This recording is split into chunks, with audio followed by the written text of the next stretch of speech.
and welcome to GENO'S Picks. I know, two things different. We're in the studio again, and we're back to the cue cards, the comment cards, and I don't care, people. I don't care that we went 1-3 last week, and we're 9-15 on the year for 37%. I have a problem with people that sit there and be like, oh, you're terrible at this. Anyone that says they knew what was going on gambling-wise is a jerk, and you deserve to be losing your ass, okay? Let me tell you, anyone that said, oh, I had the Seahawks and the over in that game, you're an idiot, because that one terrible pass, it went from the Patriots and the under to the Seahawks and the over. I had the Seahawks on Monday Night Football 3 weeks ago, because like the smart gambler I am, I knew there'd be a terrible call. Stop it, people. Those are the numbers. These picks are brilliant. They're hilarious. They're insightful, so get on board. And if you have been on board, you know what I've been saying for the past 5 years? Fire Norv Turner. Did you see what happened last night? Not even shocking to real Chargers fans. The largest collapse in the history of Monday Night Football. Biggest collapse ever. First time ever in the history of football that a team trailing by 24 points won by double digits. Yet Norv Turner is still there. You want a good gambling pick for the duration of the season? Get the second half line and bet against the Chargers, because Norv Turner doesn't make second half adjustments. He's been shut out the past 2 second halves of the games against the Saints and now the Broncos. You know why? Because being in the locker room with Norv Turner at halftime is like being in a prison shower. Either way, a sweaty, nervous man says to you, I sure let they hope us keep doing this for the next 30 minutes. Ugh, fire Norv. Listen to my podcast. Let's get to the picks. My first pick, and one of the things that came out of the conversation were shorter videos, because you people are stupid. You have no attention span. So I have tiny little comment cards with a pick, a point, and a joke. You ready? My first pick. The Seahawks are going to San Francisco Thursday night. Hope you got to this in time to play the Niners. Niners are coming off a terrible loss at the hands of the Giants. Seahawks are coming off that big comeback victory we talked about in Grind Your Gears against the Patriots. And now they get to play Thursday night. Does the short rest help or hurt anyone? Yes, it helps the Seahawks, and it hurts the Niners, because a football game is like a sexual performance, all right? And when you try to rush back from a poor performance, San Fran, you only come out softer. But when you play above your head and you get back right into it, you're going to pound somebody again before you know what hit them. Take the Seahawks and the 7 they're getting.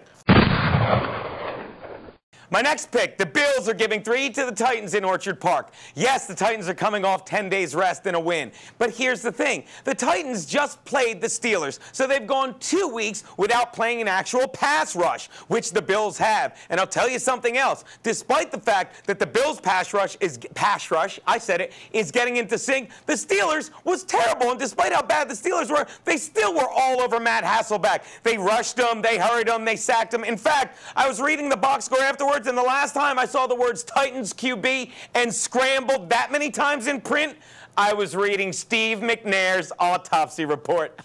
He got shot in the head. Use your brains. Take the Bills, lay the 3.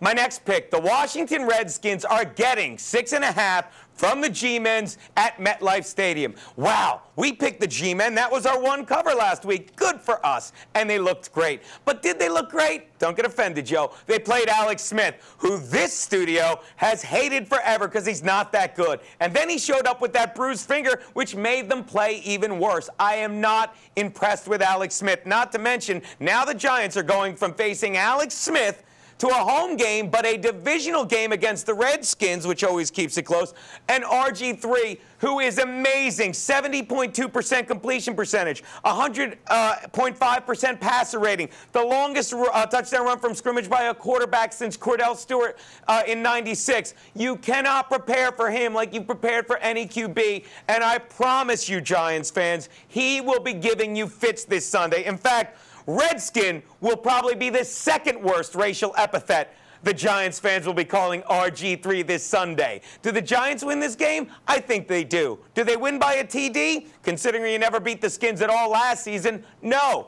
Take the Skins in the 6.5. Which brings me to my Double Your Money Monday Night bet, or as I like to call it, if it weren't for the Bolts, I'd be just about perfect with these.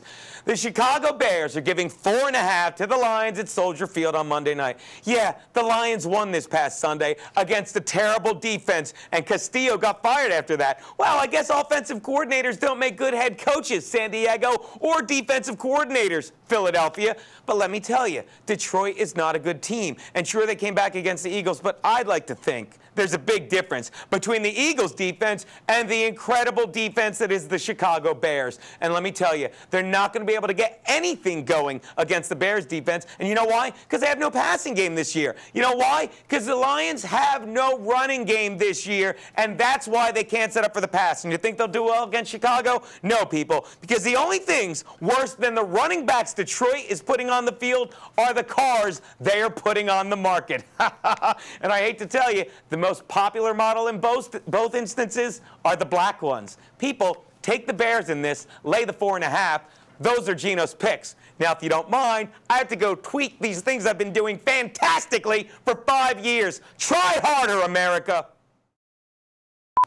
Wouldn't it be funny if I just burst into tears right now? and I don't mean like, you know, a slow cry. I mean a heavy man sorrow. And just like, you're like, you know, like I'm shit. Wouldn't that be great? If we could film that, and I'll tell you something. If we were to film that for like 3 minutes, I swear to you, Joe, it would get more hits than all of our 5 fucking years combined. You know that, right? And you would just tag it, man on football show loses his mind crying. And then you would put comma kittens, comma Kardashians.